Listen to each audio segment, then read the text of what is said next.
bonjour à tous, bonjour. J'espère que vous allez tous très bien. Bonjour.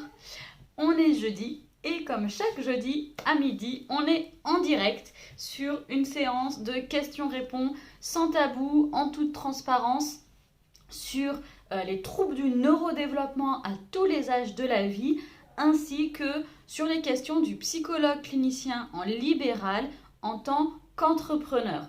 Bonjour à tous, bienvenue, on est en direct comme tous les jeudis et aujourd'hui là où je suis, il fait super beau. Je suis frileuse, mais il fait super beau, je vous l'assure. Et on va parler des troubles du neurodéveloppement et du psychologue libéral en tant qu'entrepreneur. Comme tous les jeudis, j'attends vos questions si vous en avez depuis la semaine dernière. Vous avez vu l'épisode de la semaine dernière.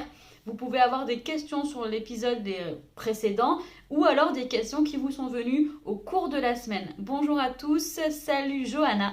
Vous pouvez mettre donc des commentaires comme Johanna que je pourrai voir en direct et ainsi donc répondre à toutes les questions que vous auriez sur les troubles du neurodéveloppement ou sur la question du psychologue lorsqu'il est en libéral, puisque le psychologue en libéral n'est plus uniquement un psychologue, c'est aussi de fait un entrepreneur. Bonjour Sandra et bonjour à tous ceux qui arrivent.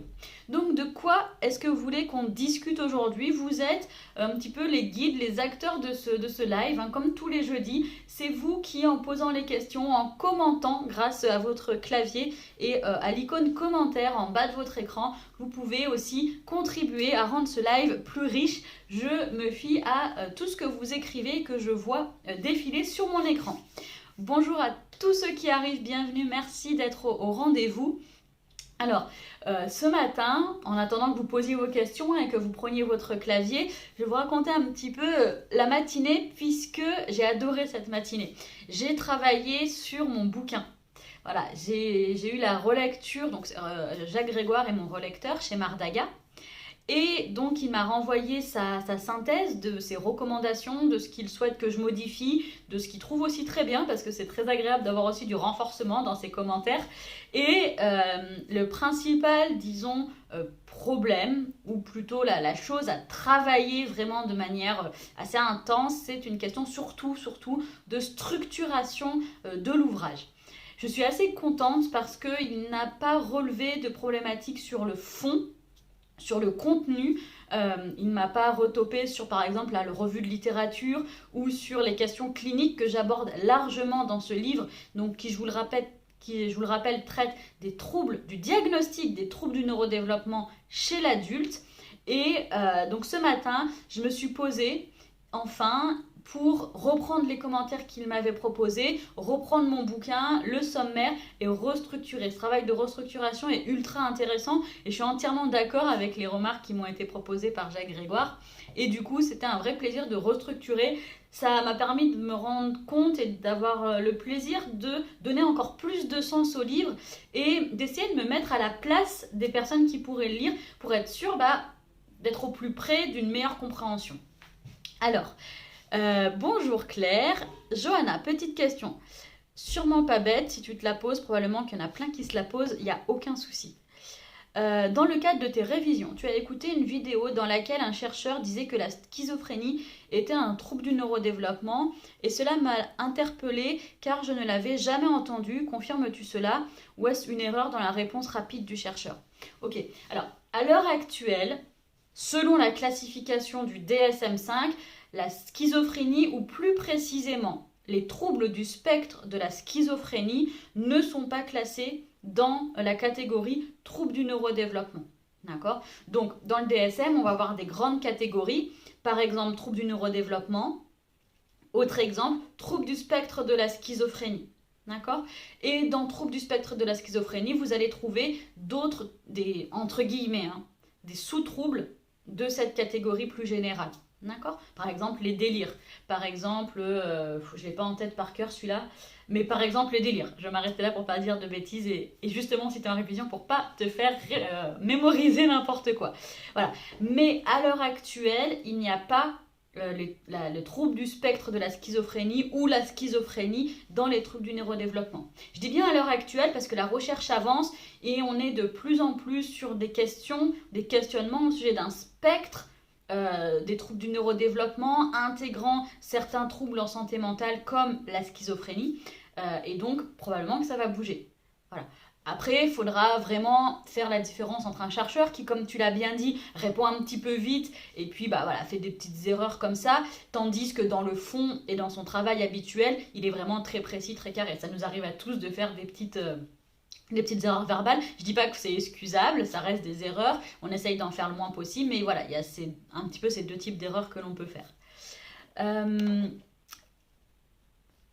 Donc Johanna, tu dis, je vois, ils sont bien distants aujourd'hui dans le DSM. Oui, aujourd'hui, ils sont bien distincts.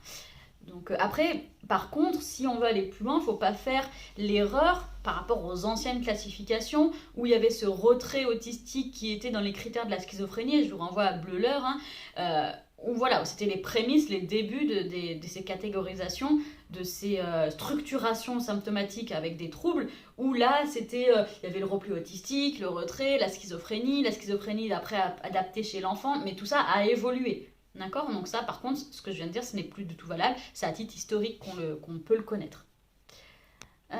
Noémie, je ne sais pas si c'est vraiment le sujet du live, mais je voulais savoir comment se faire une patientèle au début d'une installation en libéral. Si, Noémie, bonjour, tu es exactement dans la thématique du live, puisqu'on traite les troubles du neurodéveloppement, mais aussi les questions du psychologue en libéral.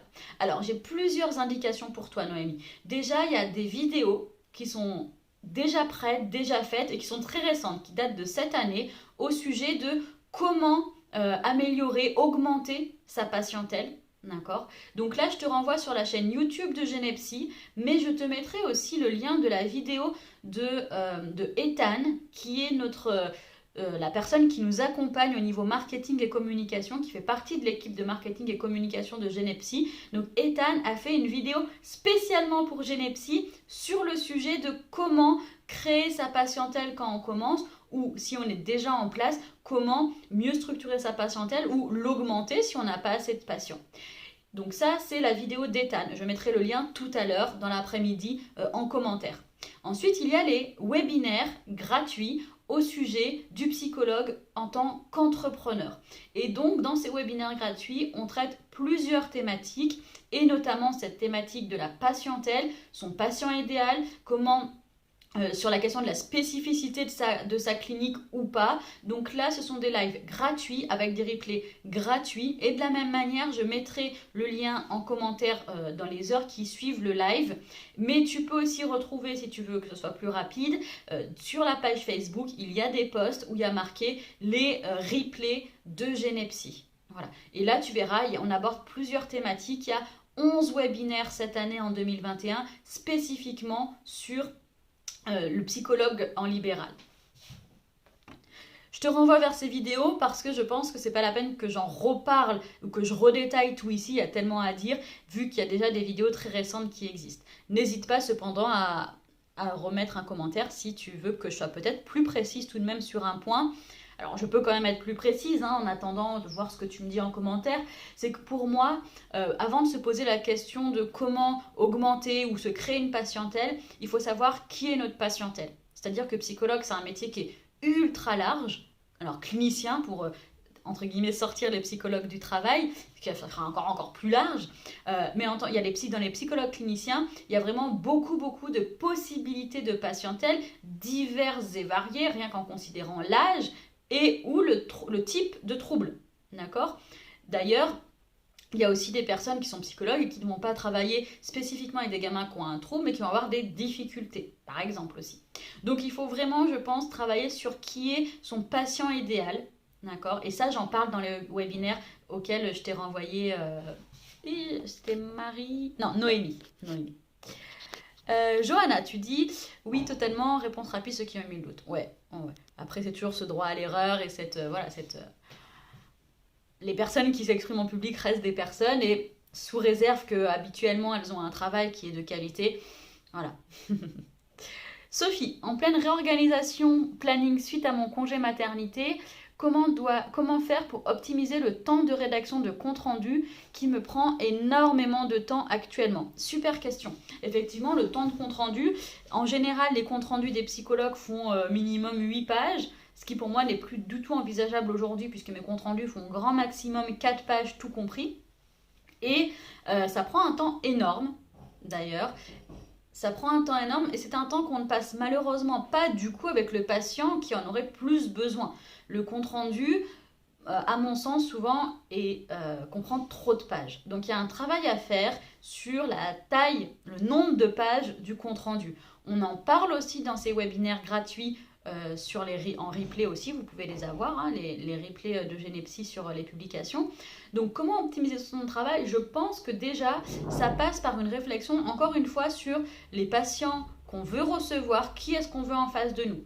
Donc sur des patients, si tu fais des comptes rendus, je peux faire l'hypothèse que tu fais des bilans neuropsy ou psychologiques dans le cadre de troubles du neurodéveloppement. Quelle est la question qu'on te pose? D'accord? Pour faire un compte rendu qui a du sens pour le patient, parce que faire des comptes rendus, très souvent, ceux qui sont très fiers, c'est nous-mêmes. Hein. Ouais, j'ai fait un super compte rendu, il fait 15 pages, il était super clair, il est trop bien structuré, et on est trop content. Je l'entends, d'accord? Moi aussi, je suis passée par là.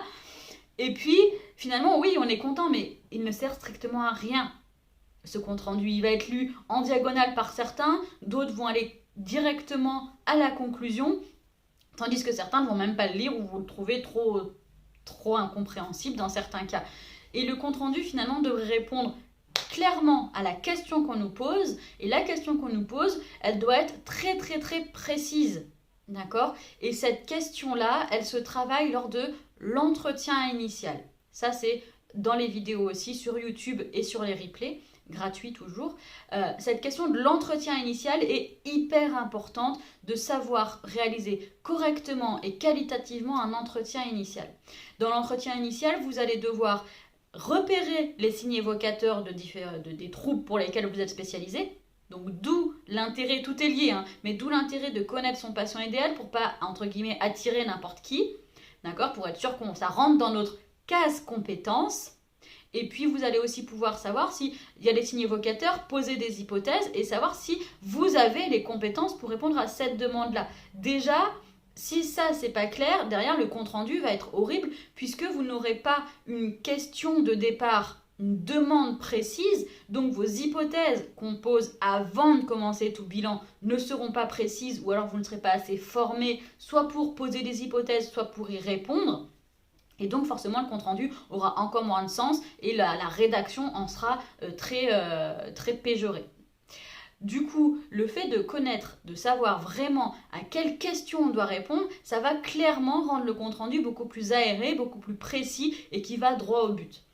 Exemple, chez des adultes qui me rencontrent, ils vont me demander, ça fait des années, je vous la fais courte, hein, ça fait des années depuis que je suis gamin que je me sens différent, que j'ai ça qui sont différents et qu'on me regarde bizarre dans des situations régulièrement, ça. J'aimerais savoir, j'ai fait des recherches, donc un adulte de 40 ans, j'ai fait des recherches et j'ai vu l'autisme et j'aimerais savoir si je suis autiste pour ensuite pouvoir, si j'ai une différence, mieux la comprendre pour pouvoir mieux m'adapter ensuite à ma situation particulière. Et donc là, la question c'est est-ce que je suis autiste? Donc mon hypothèse initiale va pouvoir être par exemple un TSA sans déficience intellectuelle et le processus de bilan va découler de cette hypothèse-là. Et donc dans mon compte rendu, parce que c'est là la question, mais c'est important d'avoir connaissance de tous ces éléments qui vont contribuer à un compte rendu qui ne prend pas trop de temps et qui va être surtout efficace. D'accord? Personnellement, moi, les comptes rendus actuellement, ça me prend maximum 30 minutes à rédiger. Grand max. Donc, je réponds à la question dans mon bilan. Monsieur machin, madame machin, est venu me consulter pour telle question. D'accord? Et à cette question-là, j'y réponds. Et je réponds à la question. Ok? Tous les outils que vous utilisez, les outils, ça va être l'entretien clinique, ça va être les questionnaires, ça va être les tests psychométriques éventuellement, ça va être les entretiens avec les proches et le travail ou les instits. Tout ça, ce sont vos outils de travail. D'accord? Et à mon sens, hormis mettre par exemple la liste des références des outils que vous avez utilisés ou que vous utilisez potentiellement, ça n'a pas intérêt à être dans le compte-rendu. Bien évidemment disponible si un autre psychologue prend le relais, voilà, vous pouvez transmettre ces infos-là, mais pour moi, ça n'a pas à être dans le compte-rendu. Et j'ai oublié ce que je voulais dire. Du coup, juste là, ça va permettre d'avoir un compte-rendu beaucoup plus lisible. Si vous allez faire une IRM, on ne vous met pas 14 pages sur comment est réglé l'IRM, où est-ce qu'on l'a acheté, comment est-ce qu'il marche, et on ne fait pas un cours sur l'IRM. Par contre, ce qu'on peut faire, enfin ce que le médecin en l'occurrence va faire, c'est que si vous avez des questions complémentaires, il va y répondre.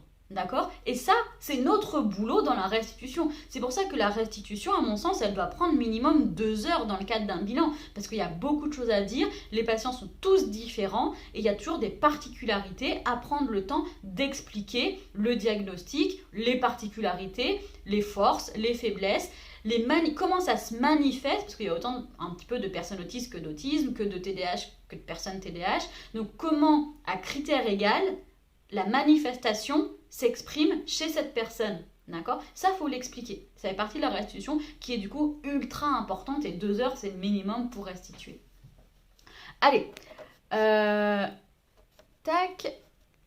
Je reviens sur vos commentaires. Oui, effectivement, tu dis Noémie, je finis ma thèse. Félicitations Noémie, franchement, bravo. Félicitations. J'espère que tu vas finir en beauté. N'hésite pas à me donner des nouvelles d'ailleurs sur la thématique et les résultats. Ça fait plaisir de voir que c'est courageux. Je me pose aussi des questions sur comment valoriser ce que j'ai développé en recherche auprès de mes futurs patients. Ok, ça marche. N'hésite pas à me donner la thématique de ta thèse, par exemple, en commentaire et ça permettra peut-être de réfléchir un petit peu ensemble lors de ces lives.